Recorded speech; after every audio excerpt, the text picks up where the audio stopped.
Good morning, good morning. Thank you so much for joining me. This is the podcast, The Endurance of Labor Laws.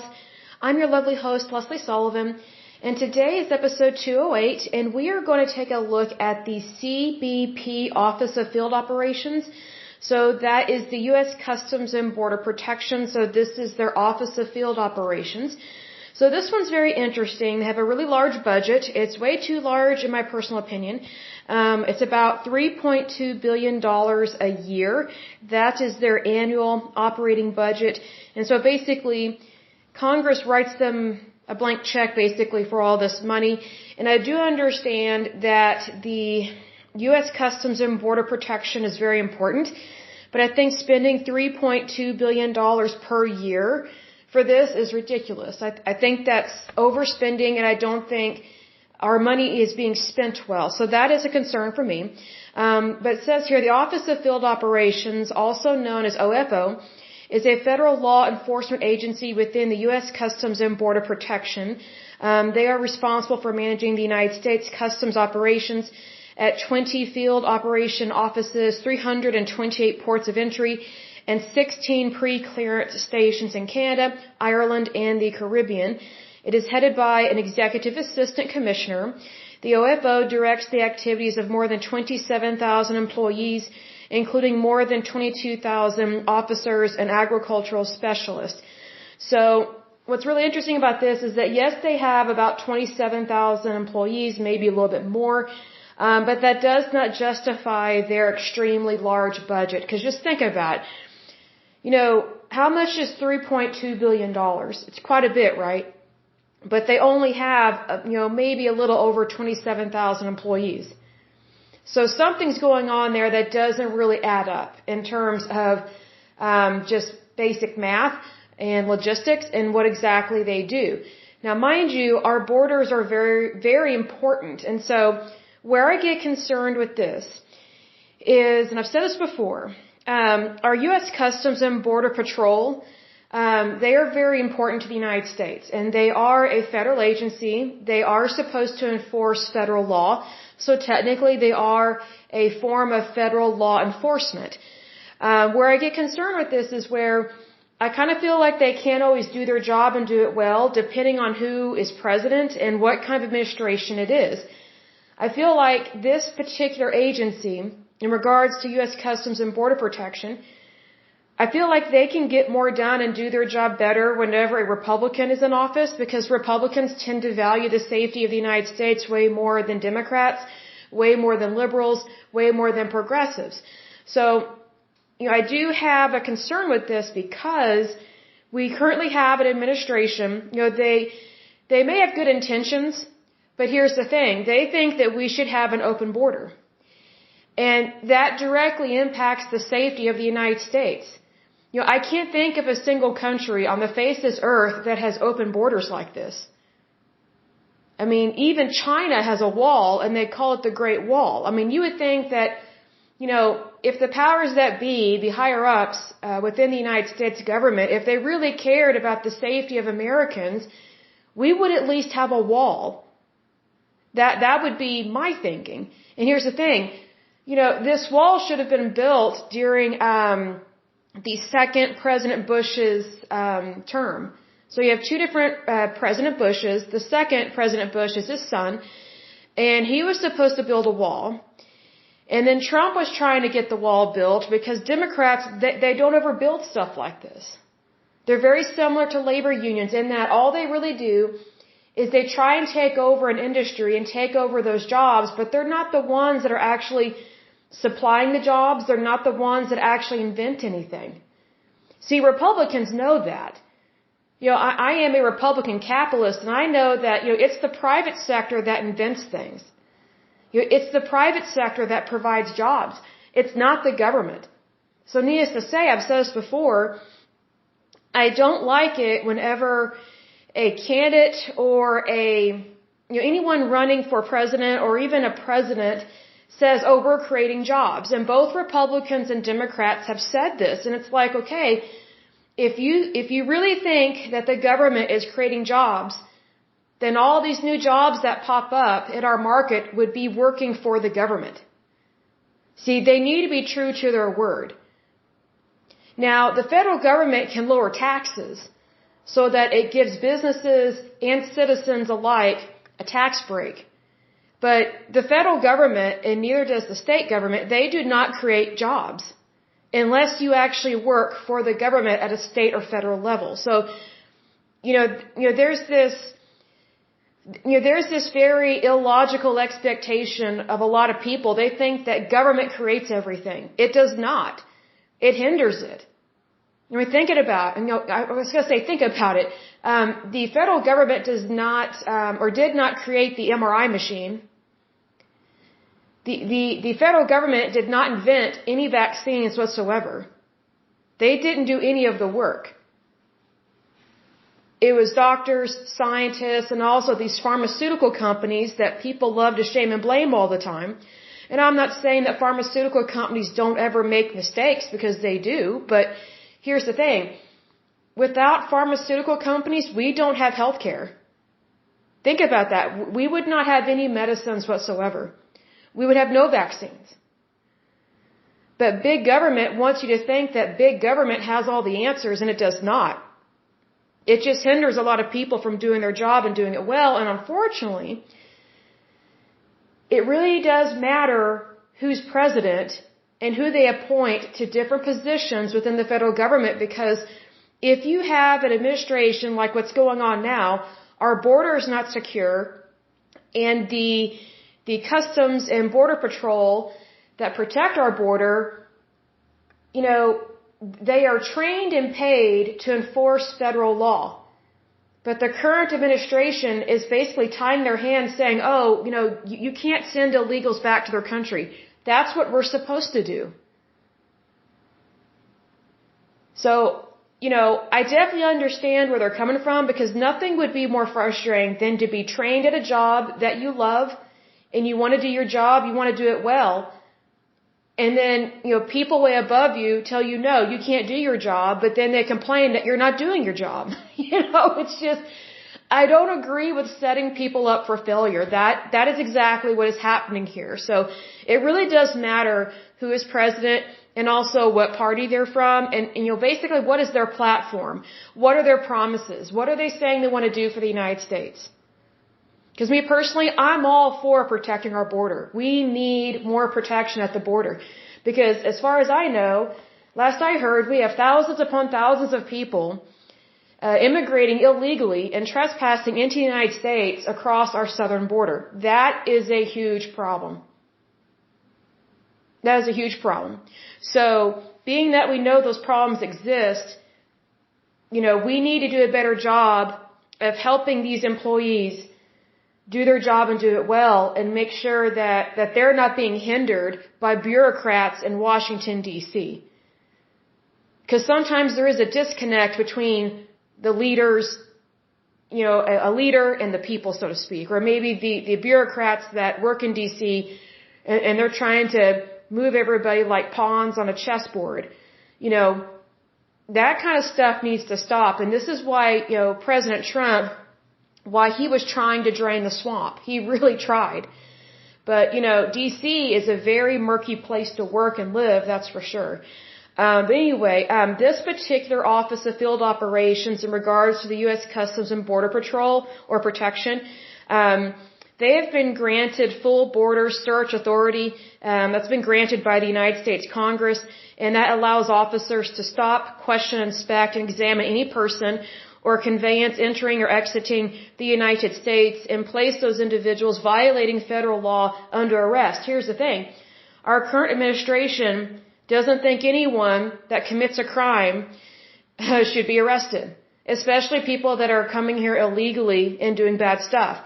So basically, we have law enforcement that they're trained and paid to enforce federal law, but the current administration won't allow them to do their job, and they do everything they can to belittle them and to defund them and to limit their resources. What's interesting is that their resources are being limited some way, but yet they're still getting $3.2 billion a year. So if these people are not really being allowed to do their job, what are they doing with all that money? That's where I get concerned with that. I do think their budget should be cut by at least 75%. because I just think, creeping up into the billions I find to be ridiculous. There is a way more logical and professional way to secure our borders without using or spending $3 billion every year. Okay, this is every year that they're spending this, so that is a problem. So also, we have ports of entry into the United States, and the personnel that mans those stations are very much these people here that enforce federal law, if they are allowed to enforce federal law. So that's always a concern there. They are responsible for immigration policy and programs related to the admission and exclusion of aliens. Here's the thing. Illegal immigration is not seen as illegal, so that is a problem because it is illegal. It is breaking the federal law. And unfortunately, we have some people in our federal government, whether as a senator or a congressman or whatever, they don't see anything wrong with illegal immigration, and they use all these excuses like, well, is it right to separate a child from their family at the border? Well, yes, it is. And also, if you don't really want to separate them, then send them all back, because every single one of them is breaking the law if they are coming here illegally. Example of this is AOC. She is a little nutty, and I think that's really sad because she actually does have the potential to do a really good job. But I don't think she understands the Constitution of the United States, and she doesn't understand federal law, and she doesn't believe that federal law should be implemented and that federal law should be mandated. Which I find that very interesting because it's like she's against protecting the safety and security of the United States, but yet she agrees with federal law interfering with people's lives, especially, in regards to taxes and Obamacare and things like that. But yet she's against federal law being implemented and practiced at the border. That's to me that just doesn't make sense, because I would think that if you are for federal law, then you would be for all of them, right?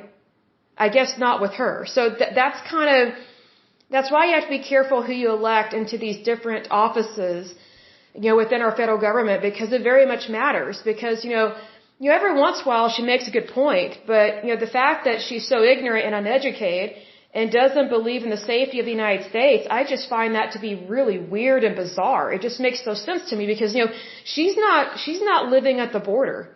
She's not having to deal with this huge amount of, illegals coming into the country. And what I find interesting is that, she's trying to get her wages raised.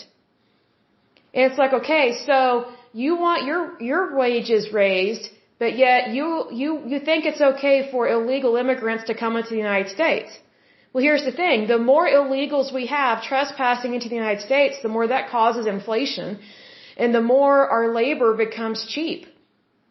So it's not good. So I just find it very interesting that, she wants to make more money. Who doesn't? That's a great endeavor. But here's the thing. You can't really be trying to make more money yourself, but then also, I would say help causing illegal immigration, which also causes inflation in our country. Because, illegal immigrants, unfortunately, they are used for cheap labor. And those employers that do that are just as bad. They're just as bad and corrupt as people that come here illegally. So I do think that people that hire illegal immigrants are part of the problem as well. But here's the thing. If we did not allow illegal immigration, the cost of our goods would represent more of what we need in this country, and more people would make more money to feed themselves and their families. So, it's kind of like calling the kettle black on this. So we do need to be aware of these things. And we need to make sure that we are electing people that actually understand capitalism. They actually understand democracy. They understand the economy, because there's so many people in Washington, D.C. And AOC is not on her own on this. Like, she's not the only one there that's very ignorant, unfortunately. And it's just one of those things that when you elect people that they don't understand what it means to be an American citizen and what it means to enforce federal law, that raises a lot of questions about, where is their allegiance to? And what's interesting is that, young kids these days, side note, they're not even saying the Pledge of Allegiance anymore in school. We used to say that every day at the beginning of the school day. I remember that all throughout grade school, a little bit in middle school, and then by the time we got to high school, it wasn't said anymore. And when I asked about it in one of my classes in high school, the teacher and some of the kids looked at me like I was nuts. I was like, what? So now that we're getting close to the age of 18, we don't have to pledge allegiance to our country anymore? Like we don't have to care anymore? Like, that's not what it means to be a citizen. Like, these are very serious things. And so what I find very interesting is the more we get away from actually valuing our country, defending it, and protecting it, the more bad stuff happens, and the more people don't care to do what's right. But yet they love to play their violin, which is exactly what AOC and Bernie Sanders does all the time. That's what they do. That is basically their hobby, and they're paid to do that, unfortunately. And what they do is they take a tragedy, they take a pull on your heartstrings situation, and they try and use that as an excuse to break the law and to undermine the United States of America. I don't think that shows loyalty to the United States. I don't think that shows that they have very good leadership skills. Because what kind of a leader does what they can to undermine the very country that they're supposed to serve and protect? It just doesn't make sense to me. If they were to behave like that in the military, they would be called traitors because they would be turning against fellow soldiers. But you see, here's the thing. People that think like AOC and Bernie Sanders and Chuck Schumer and Nancy Pelosi, they're not the ones that are joining the military and putting their life on the line. I think that's very interesting. Like, they have some very crazy ideas about this country. But when it comes down to it, they really don't understand the United States at all. Even though they are citizens of the United States, they don't understand democracy. They don't understand capitalism, even though they love money, especially Bernie Sanders and his wife. Bernie Sanders, his wife, oh my gosh, she worked for a university. I can't remember the name of it, but she got fired from her job. She was president or something of this university. She ran it into the ground financially. I mean, how stupid is that? She ruined an entire school. Here's the thing, socialists and communists, which is what AOC and Bernie Sanders are, they may claim to care about the people, but they really don't. They just want your money. They want the tax dollars. So the way that they get access to your tax dollars, it's very similar to Trudeau up in Canada, where he pulls at the heartstrings, but when it comes down to it, they think that the money you earn should go to them, and it should go to the government. And that supposedly the government knows more and should be in control of everything, and that's not true because the power is with the people, always has been and always will be. AOC, Bernie Sanders, Nancy Pelosi, and Trudeau, these people are elitist. That's the problem with the elitists. They don't really value other human lives. It's just about them and only the people they care about. Well, here's the thing. That's not the American way. The American way is one nation under God, and being that we are one nation under God, we're supposed to care about each other.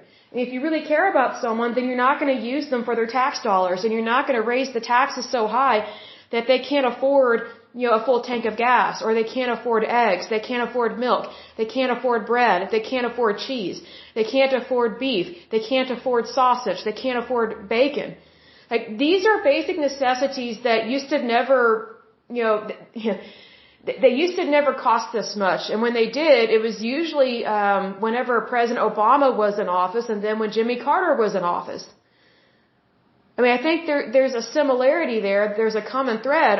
Whenever you have a Democrat that doesn't know what they're doing, these things happen.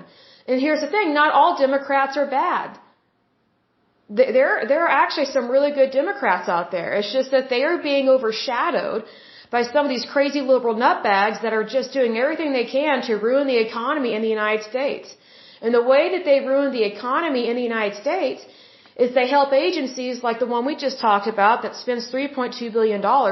They grow these federal agencies, and then the bigger these agencies get, the more it shrinks the private sector. But yet without the private sector, these agencies won't have any money.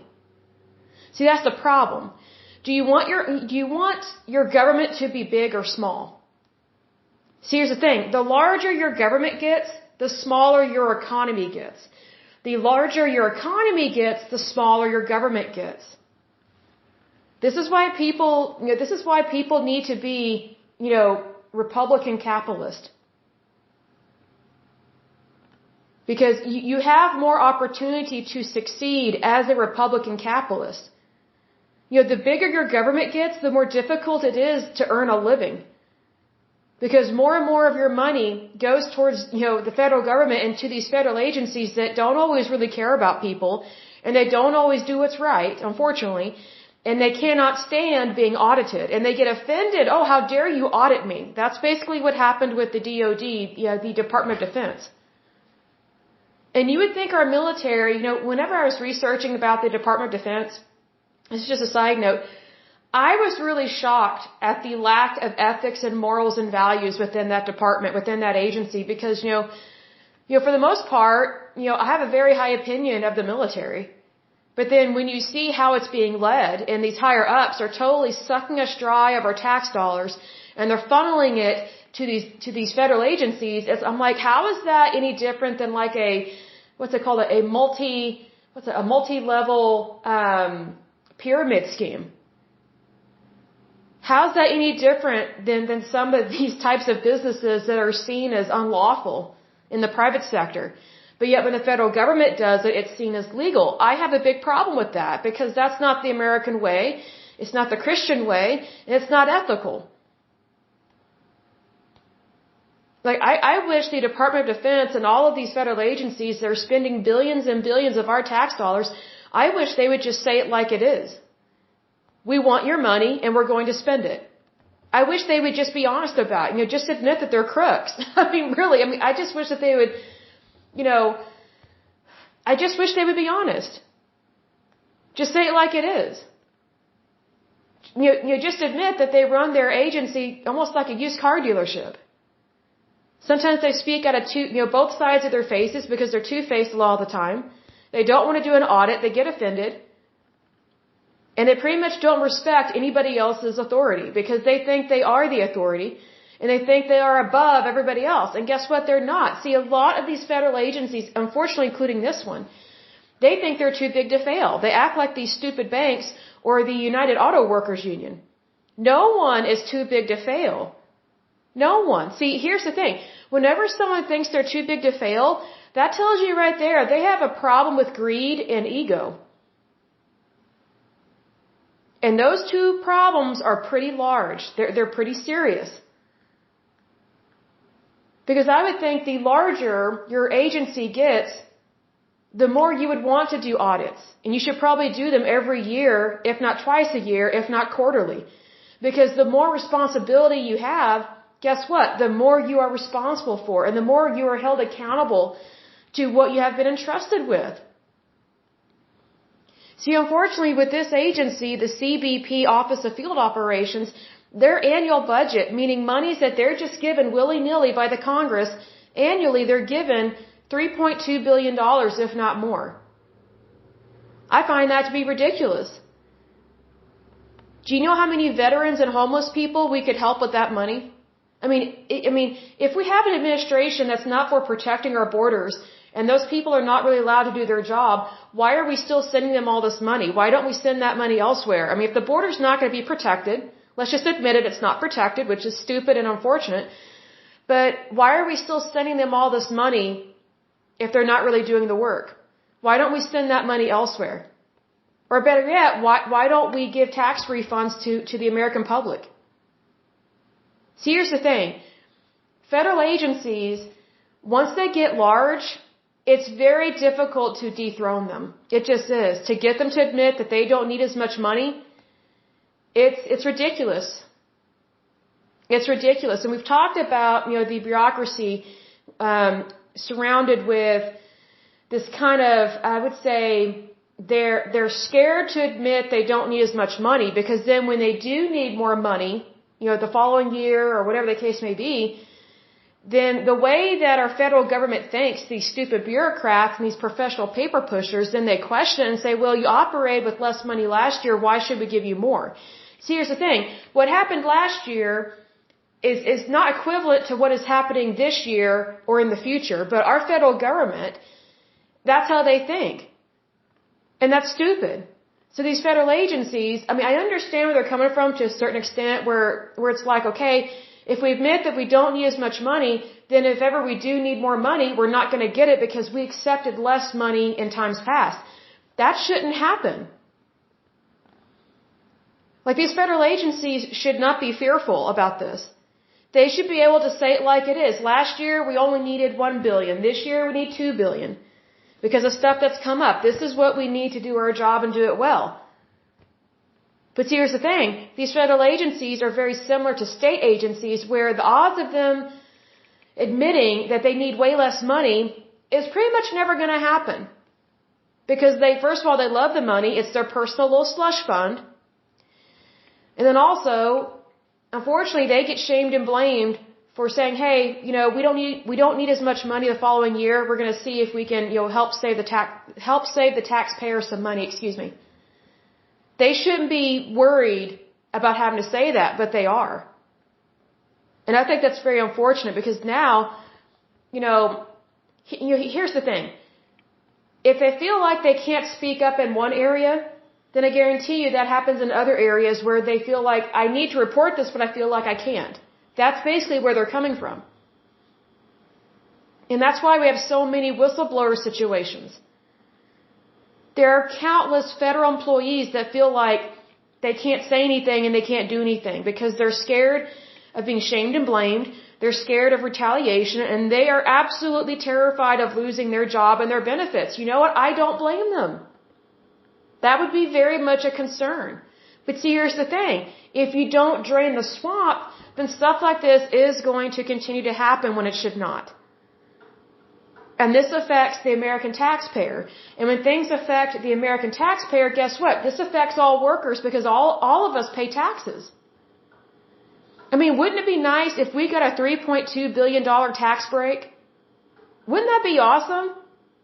I think that would be wonderful. Because more people would have more money in their bank account or their pockets to spend on themselves and their families and their health care and things of that nature and just, help bring home the bacon. Which, mind you, is extremely expensive right now, in case you haven't noticed. But, these things very much do matter. And that's why we go over these different federal agencies because, these federal agencies, they do matter. They are important. But, like I said, they're not too big to fail. And unfortunately, we have gotten into a bad habit. And when I say we, I mean the American people because we are responsible for this. Because we are the taxpayer and we are the ones that have voting rights, okay? We have gotten into a bad habit of pouring our money down a rat hole. And that's what's going on here with big federal government. It's just a big old fat rat hole. And that's not right. And then people complain about the economy and they complain about how much money the government spends. Well, okay, use that decision-making skills whenever you're voting. That's where it counts. That's where it matters. I wish more people knew that, if you really want to have a better economy, you need to vote for Republicans. Are they perfect? No, but they are way better than these liberal Democrats. Because a lot of these Democrats these days, they're Marxists and they're fascists. I mean, it's just ridiculous. It's like, I don't understand how I don't understand how anyone actually in the United States can be fascist or Marxist or communist. Because it goes directly against our economy. It goes directly against the Constitution of the United States. It goes directly against the Constitution of any and all constitutions of the 50 states individually. Not to mention our territories.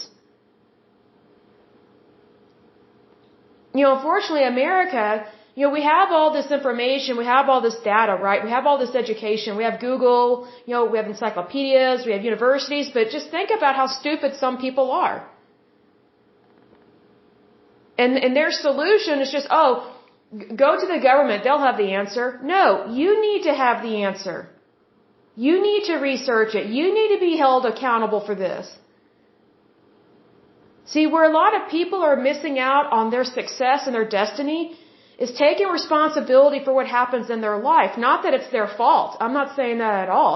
I'm saying that when you take responsibility, you take accountability, you are way more successful because you're way more aware. you're way more knowledgeable. And here's what I find interesting. Most of the self-made millionaires, entrepreneurs, and family-owned businesses that I've met over the years, a lot of them create a product or a service or a business out of something that actually happened to them. So basically they turned a negative into a positive. So here's the thing. If all these people I just mentioned had not turned that negative into a positive, but instead went to the federal government and said, give me, help me, I need a nanny, then they would not have become successful like they are today. You know, Americans, I don't understand how so many people think that government has the answer when we are the government. If you need an example of this, just think about why you're so pissed off about different things. It's because we are the government, we the people.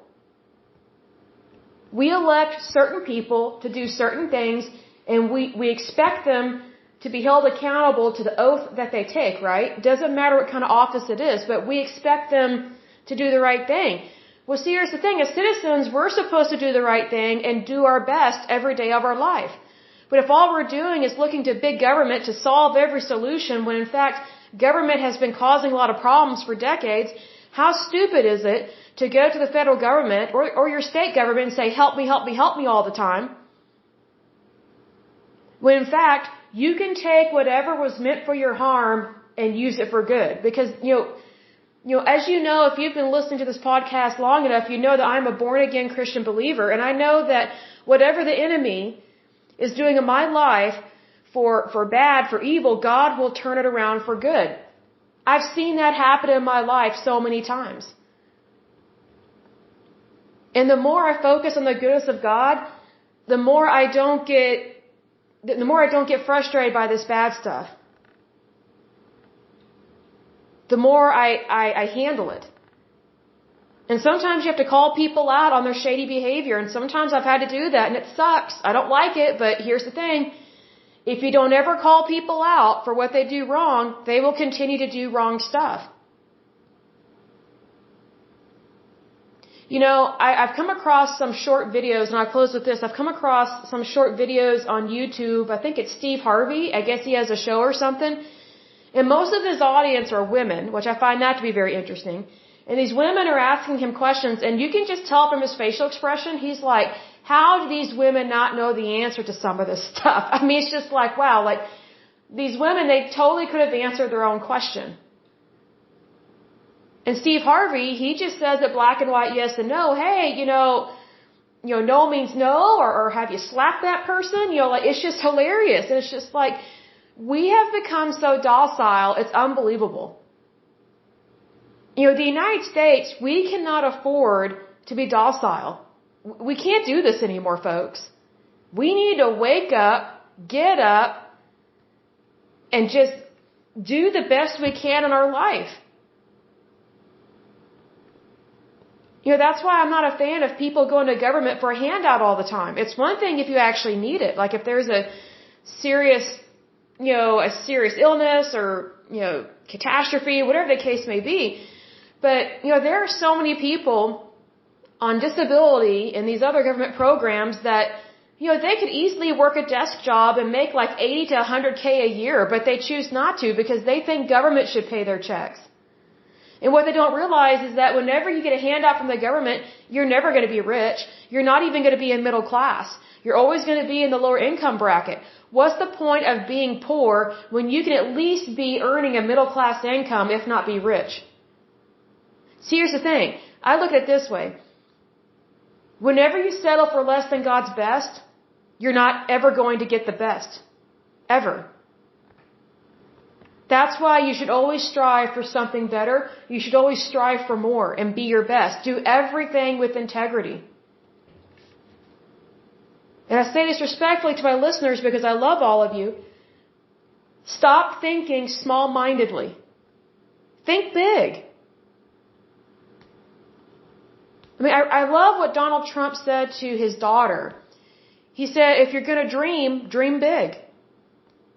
I think that's excellent advice for young people. And he told her that, I think, when she was a teeny bopper. I don't know hardly any parents that talk like that to their kids. You're already dreaming, so dream big. I think that's wonderful. I think kids need to be told that. And I'm not talking about so-called dreamers or whatever, because dreamers, I'm sorry, you're not a citizen of the United States. So you can have dreams and everything, but you shouldn't be breaking federal law. That's a problem. Like I don't care about how tough your life is, what circumstances you come from. Just because you've had a hard life doesn't give you permission to break federal law or any law. Are your dreams important? Yes, but you need to go back to your country and fulfill those dreams. See, what a lot of these so-called dreamers don't realize is that when they left their country, they actually did the wrong thing. They should have stayed and helped their neighbor. They should have stayed and helped their country. They should have stayed and made things better. But instead, they were like rats on a sinking ship. They left it. No wonder their countries are floundering and are corrupt. It's because the people that actually want to do something with their life took the easy way out, focused on greed, and came here to the United States. And because of some very stupid Democrats, they just let these weasels in. What kind of a person abandons their country? I don't get that. I just don't get that. Like, if ever, times were to get really tough for the United States, I wouldn't give up on my country. Why? Because it's my country. You know that song, My Country 'Tis of Thee? I guess people don't sing that song anymore, much less do the Pledge of Allegiance. I mean, is everybody going to take a knee on a field when they're supposed to stand up for what's right? That's what I want to know.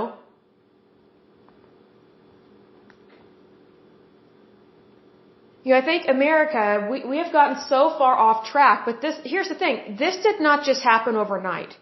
Just like this $3.2 billion budget for this federal agency, that didn't just happen overnight. It grew over time. Oh, we need more money. We need more money. We need more money. We need more money. It's just a broken record. We need more money. Okay. Why do you need more money? Why? What's going on in your department that you need this amount of money? We're talking billions of dollars, folks. We're talking billions. And here's the thing. It's your money. It's your tax dollars. See, this is why, how do I describe this? This is why it's very important to be careful who you elect into any public office. I don't care if it's state, local, federal, whatever the case may be, student council, parish council, city council, whatever the case may be. I find very interesting is that, I remember when we were voting for student council members back in middle school, and I was shocked at, first of all, who ran. I was like, I would never vote for that crook. Like, it was just kind of shocking. Like, what's interesting is that some of these crooks that we know about as adults, they were crooks when they were teenagers. They were crooks when they were teeny boppers. Because I remember there being a student council election, and there was one year I felt like I couldn't really vote for anybody. I mean, I voted for like one person. I was like, okay, this person should be good. But the rest of them, wow, lacked integrity. It was just like the good old boy club. Oh, you can only be in the student council if you're a prep and you have your collar popped and you wear Abercrombie and Fitch and you all have that same stupid Caesar haircut. And if you're a girl, oh, you've got to be a cheerleader. You got to be popular, which more than likely they were sleeping around. I mean, that stuff gets so old because none of those people have good character traits. They have character flaws. What was really interesting is that we had some really good students in our class every year. And I would always encourage them, you need to run for student office. No, I don't think anyone would vote for me. Yes, we would totally vote for you. Screw the preps, just forget about those punks. But we had so many good people in our class that would have made excellent officers for student council and different groups, but it's like, I don't know, it's like they weren't sure what to do, or they were scared to run, and they're like, well, I'm not popular. I'm like, it doesn't matter. You don't have to be popular to do what's right. And here's the thing, a lot of the people that are popular don't ever hardly do what's right. That's what makes you electable, is that you're not like these people. But see, here's the thing, it's often the best candidates that get browbeaten and then they give up. And I think that is such a shame. And I saw that in middle school and in high school. And I was like, wow, this is very similar to politics in Washington, D.C. I mean, just look at what the media did to Donald Trump and his family when he was president. Shamed him, blamed him, went after his family. I mean, just the media spoke so horribly to President Trump in almost every press conference. I was like, I can't believe they're talking to a president like that. They didn't talk to Obama like that. Like, I don't care if you vote for him or not. Whoever's in that office, you show them respect. Like, if you can't respect the person, you at least, at a minimum, respect the office. The office of the presidency. But I think that just goes to show how fickle and ridiculous our media is, our journalists these days. I mean, they're like used car salesmen. They're just grunge. They're just mucky people, and it used to not be like that. Like, there used to be integrity in the world of journalism and in the world of news. So, I mean, I hardly ever watch the news. I can't even remember the last time I turned on the TV and watched like Fox News or like local news. I just don't care. I'm like, if there's an emergency, my phone will send me some notice or something. But outside of that, I mean, you can't hardly believe anything that's on TV or that's online. So it's kind of like, okay, well, I know my reality, I know my life, and I'm going to stick with that. And I'll say this, it's important for us to recognize that sometimes our government does the wrong thing. But that doesn't mean you throw the baby out with the bathwater, as they say. So needless to say, I think these agencies, they should be reeled back in. They should be held accountable. Their budgets should be cut by, I would say, at least 50%, probably not more than 75%. And they should be held accountable for what they do and for what they don't do. I think they should very much be held accountable for that. Because these federal agencies, they think we report to them. No, they report to us. These federal agencies, they report to the American people. And here's the thing, sometimes they won't acknowledge that until you cut off the gravy train, which is what I think needs to happen. But I will go ahead and end this podcast. But as usual, until next time, I pray that you're happy, healthy, and whole, that you have a wonderful day and a wonderful week. Thank you so much. God bless and bye-bye.